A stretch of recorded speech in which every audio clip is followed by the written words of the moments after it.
All right, so I feel like I've had a hard time trying to collect everything to give my story, and even now I'm kind of like, it still feels very scattered.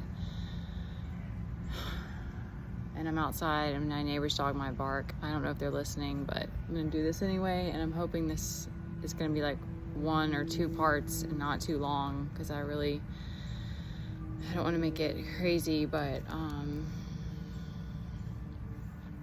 after I made those videos this morning, it's like, it just hit me that it's like, I don't know if it's just me and the way that life has been, my personality, or if it's normal human behavior to kind of like still want to run from your truth. Like in 2020, when I signed up, when I did the gauntlet, I really thought that was the point of like, okay, I'm really trying to figure out, how to cope with life and all these things. But it was like, that was just like the cusp. And then it's been, so much since then. And I have to, just like everybody else, get up and take on whatever you have to do. So I think maybe it's normal to, I think it's circumstantial as well. So what's coming to me today is that one of the things and I want to speak this as well for other women, because this is something that of course it's personal to me, and something that I've noticed that I've been running from is seeing not just, how do I word this, accepting the victim story, accepting that I felt victimized, accepting that I felt like a trapped animal, accepting that there have been moments of feeling very, very vulnerable and feeling like prey instead of feeling empowered, and even allowing myself to be treated that way by men and stuff. And I know that's that battle of the flesh that we all have too, and there's a time and a place, if that's something that you're into, you can make a safe space for that in the bedroom. But I think that's so important, is it's like, there's just so many things that are coming to me now of having this understanding that, like, not having boundaries, it's weird because my upbringing, my family, my parents, my mom was, not so much my dad, but my mom was strict about certain things, but there was a lot of things that she wasn't, and then just there not really being boundaries. And of course there's a lot that I don't remember too, but realizing so much later in life that like so much of that wild behavior is just you running from things, and needing a lot of freedom it's a desire, it's an escape. And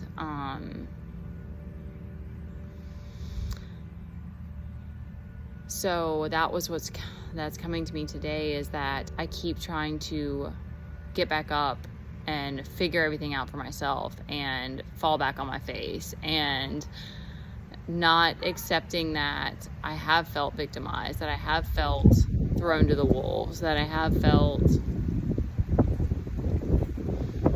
like a trapped animal, that I've felt like I've just been left to my own defenses. And I don't know if that's a story that I've just allowed to play out. But I also know that, like, when I think about the people in my life, like this, they have financially, they have been there for us, and they have in other ways physically have been there for me, but they choose to judge me. And I'm just gonna say, there has been a fear about speaking about this, but I'm gonna say it now. They choose to judge me about the things I've been through, and the things that I'm taking on, instead of being understanding and trying to help and ask for what I could use to help, and even throwing my needs in my face to make me feel bad about it. So I've had to keep getting back up and trying to figure it out for myself. And then we have had we had the ABA therapists who were here for a while and helping with Teddy, and but it's been, like I said, I know I want to figure out a way to like nutshell it. It's just been a lot of crazy circumstances of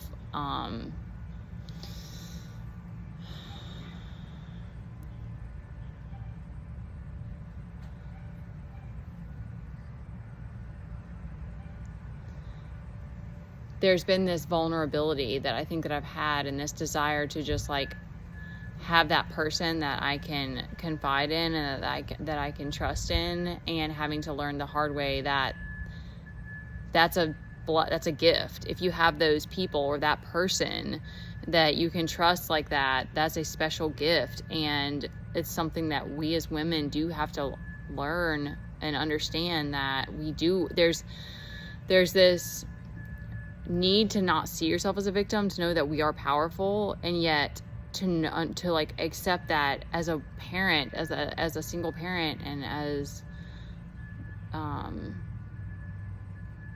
being in toxic relationships, like there is a victim element to that. But so it's sort of like speaking, like accepting that story, and that I felt vulnerable, and that I felt like a prey animal in different ways, and I felt unsupported and scared and unsafe. But yet that doesn't mean that you are a victim. I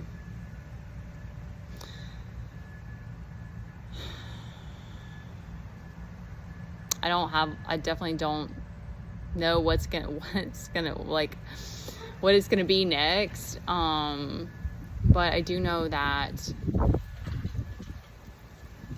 seeking to heal, seeking the Most High, seeking a relationship with God is what has pulled me and Teddy through all of this, and has helped me to get up and do this every day.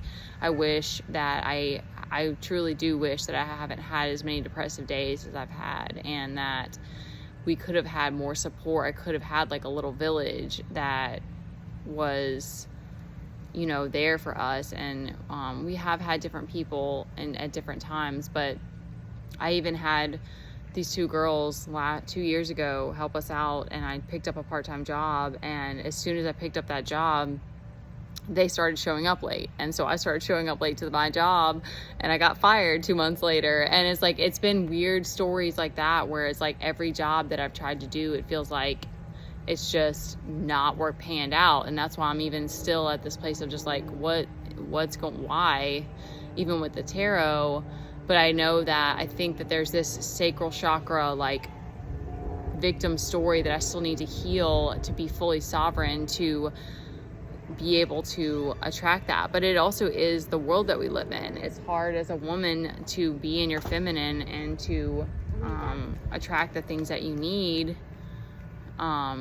in a world that's masculine driven. It's like we have a hard time understanding the divine feminine, or appreciating a woman in her power. Like, it's one of those things that it's subtle. So it's not like I have specific, I mean, I probably could think of specific examples, but women are watery. And so it's like, even when I'm speaking, I know that I'm a little bit all over the place sometimes, because that's the way of the feminine. Like, it's not always rational, but it is very psychic and intuitive and creative, and it is a gift in its own way. And so